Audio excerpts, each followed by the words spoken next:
अस्सलाम वालेकुम, I am Maziya Zainab, welcome to aspirants channel. पिछले वीडियो लेक्चर में हमने सेल वॉल और सेल मेम्ब्रेन के बारे में पढ़ा, सेल वॉल का स्ट्रक्चर देखा और देखा किस तरह से plant cell wall, bacterial cell wall और जो फंगल सेल वॉल है वो आपस में डिफरेंशिएट करती हैं अपनी कंपोजिशन में, और किस तरह से जो फ्लूइड मोज़ेक मॉडल है वो सेल मेम्ब्रेन के स्ट्रक्चर को डिफाइन करता है। आज की वीडियो में हम साइटोप्लाज्म के बारे में पढ़ेंगे।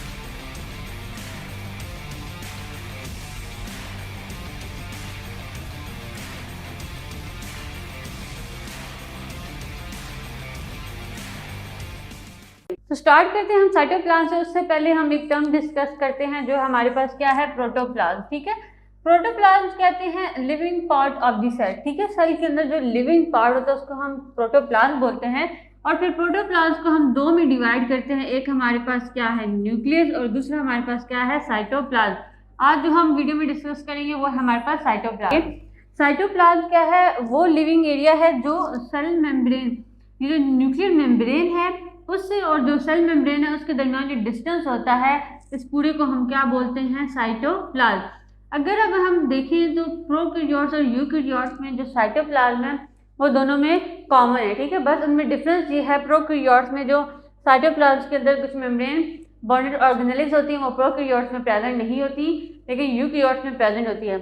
इनके दरमियान जो मेन डिफरेंस है वो हम आगे वीडियो में देखेंगे। अभी हम साइटोप्लाज्म की बात करते हैं। साइटोप्लाज्म की अगर हम फिजियोकेमिकल प्रॉपर्टीज देखें तो साइटोप्लाज्म में 90% क्या होता है, वाटर होता है। और साइटोप्लाज्म को कुछ रीजन्स में डिवाइड किया गया है। साइटोप्लाज्म में कुछ स्मॉलर मॉलिक्यूल्स और लार्जर मॉलिक्यूल्स प्रेजेंट होते हैं। स्मॉलर मॉलिक्यूल्स होते हैं वो उसका ट्रू सोल्यूशन बनाते हैं साइटोप्लाज्म का, जिनमें अमाइनो एसिड हैं, वाइटामिन हैं, कुछ न्यूक्लियोटाइड हैं। लार्जर मॉलिक्यूल जैसे हम प्रोटीन्स की बात करें तो वो साइटोप्लाज्म का कोलाइडल सॉल्यूशन बनाते हैं। और अब अगर हम साइटोप्लाज्म के रीजन्स की बात करें तो इसके दो रीजन्स हैं, एक है साइटोसोल और एक है साइटोजेल। जो रीजन साइटोप्लाज्म का न्यूक्लियर मेम्ब्रेन की तरफ होता है उसको हम साइटोसोल बोलते हैं। और अगर हम इसकी विस्कोसिटी की बात करें तो ये लेस विस्कस होता है as compare to the other region. ठीक है, और वो वाला साइटोप्लाज्म का रीजन जो पेरिफेरल पार्ट जो होता है सेल मेम्ब्रेन का उसकी तरफ होता है उसको हम साइटोजेल बोलते हैं।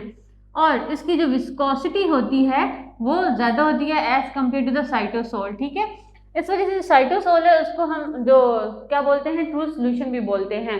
साइटोप्लाज्म में अब क्योंकि डिफरेंट मॉलिक्यूल्स प्रेजेंट होते हैं, स्मॉलर मॉलिक्यूल्स और लार्जर मॉलिक्यूल्स भी, इसकी वजह से साइटोप्लाज्म को हम store house of the cell भी बोला जाता है।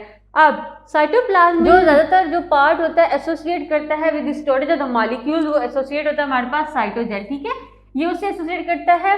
और साइटोप्लाज्म के अंदर जो डिफरेंट मैकेनिज्म्स हो रहे होते हैं, जिस तरह से मेटाबॉलिज्म हो रहे हैं, बहुत सारी रिएक्शंस होते हैं जिनमें हमारे पास प्रोटीन सिंथेसिस और ग्लाइकोलाइसिस वगैरह इंक्लूडेड हैं, उनके साथ जो साइटोप्लाज्म का पार्ट इंक्लूडेड होता है या एसोसिएट करता है वो है साइटोसोल।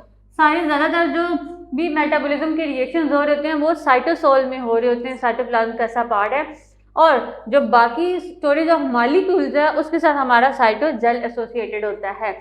और साइटोप्लाज्म में एक मूवमेंट जब हम इसको विजुअलाइज करते हैं थ्रू द इलेक्ट्रॉन माइक्रोस्कोप तो साइटोप्लाज्म में एक सर्कुलर मूवमेंट हो रही होती है जिसको हम बोलते हैं साइक्लोलाइसिस। साइक्लोलाइसिस जिस वजह से हो रही होती है वो हो रही होती है उसकी वजह से माइक्रोफिलामेंट, जो माइक्रो साइटोस्केलेटन प्रेजेंट होता है साइटोप्लाज्म में, उसका जो पार्ट है माइक्रोफिलामेंट, उसकी वजह से जो मूवमेंट हो रही होती है, सर्कुलर मूवमेंट हो रही होती है साइटोप्लाज्म में, उसको हम क्या बोलते हैं, साइक्लोलाइसिस। ठीक है, उसके बाद ये होगा साइटोप्लाज्म। साइटोप्लाज्म की हमने क्या देखा कि इसके डिफरेंट पार्ट्स हैं, साइटोसोल, साइटोजेल।